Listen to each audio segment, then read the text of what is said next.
అదే RTV app వార్తల్ని క్షణాల్లో చదివే అవకాశం ఉంటుంది. ఒక న్యూస్ పేపర్, ఒక టెలివిజన్ ఛానల్ మీ చేతుల్లో ఎప్పుడూ ఉంటాయి.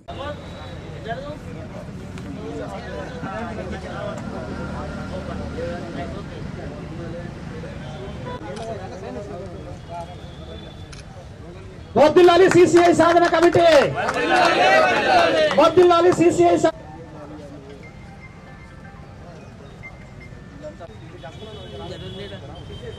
నిర్వాసితుల టీఎన్జిఓస్ జిల్లా అధ్యక్షులు, అట్లాగే ప్రభుత్వం ఉండి వైఖరి,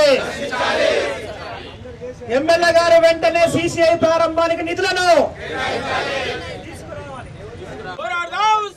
పునః ప్రారంభించేంత వరకు పట్ల బీజేపీ పార్టీ యొక్క మొండి వైఖరి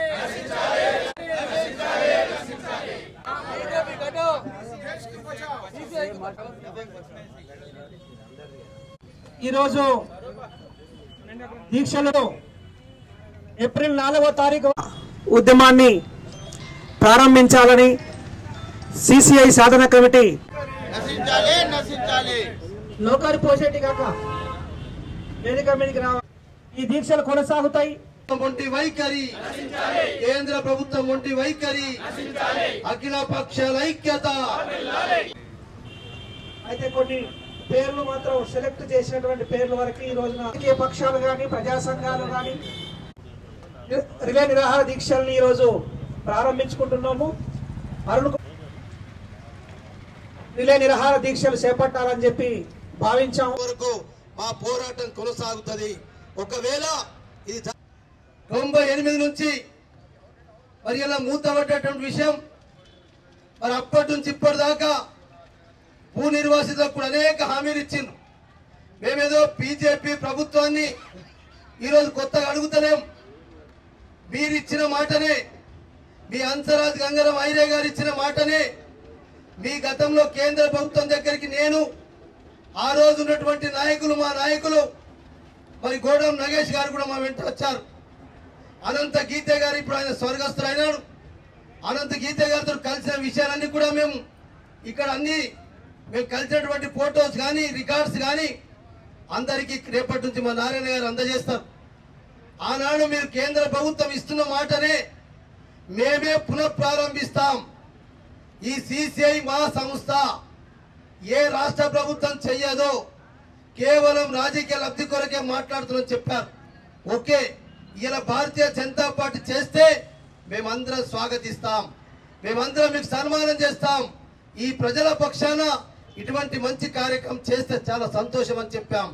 అందుకే మీరు పలు తప్పాలు ఇదే పాయల్ శంకర్ గారు ఏదో జోగు రామన్న 4 సార్లు గెలిచిండు, జోగు రామన్న చెయ్యలే కానీ ఇప్పుడు మాట్లాడుతాం చెప్పారు. మా ప్రయత్నాలు ఎన్నిన్నాయో మేము చూపెడతాం, స్టేట్మెంట్లతో సహా చూపెడతాం. ఏదో ఈరోజు ఎన్నికలు కావు, ఎన్నికల గురించి కాదు, ఇలా ఓడిపోయినామని కాదు. మంత్రిగా ఉన్నప్పుడు కష్టపడ్డాం, ఎమ్మెల్యేగా ఉన్నప్పుడు కష్టపడ్డాం, ఇప్పుడు కూడా అదే స్టేట్మెంట్ కట్టుబడి ఉన్నాం. అందుకొరకే దయచేసి రాజకీయాలకు అతీతంగా మరి ఇలా ఏదైతే ఆనాడు నువ్వు ఓడిపోయినా నేను గెలిచినా నువ్వు భారతీయ జనతా పార్టీ నాయకత్వం వహించినావు, జిల్లా పార్టీ అధ్యక్షుడిగా పనిచేసినావు, అంతరాధైర్య గంగారాం గారిని పలు దఫాలు సిసిఐ చుట్టూ ప్రదక్షిణ చేయించినావు.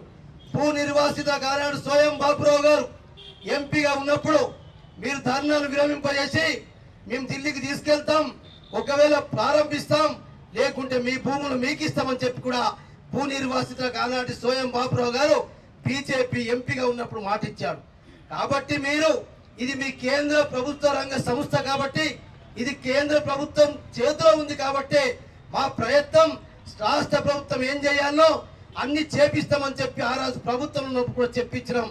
ఈ రోజు కూడా ప్రతిపక్షంగా ఉన్నాం, ఇలా ప్రతిపక్షం కూడా గదే మాట్లాడుతున్నాం. మరిన్ని వీడియోస్ కోసం ఛానల్ ని సబ్స్క్రైబ్ చేయండి, లేటెస్ట్ అప్డేట్స్ కోసం వాట్సాప్ ఛానల్ ని ఫాలో చేయండి అండ్ లింక్ డిస్క్రిప్షన్ లో ఉంది.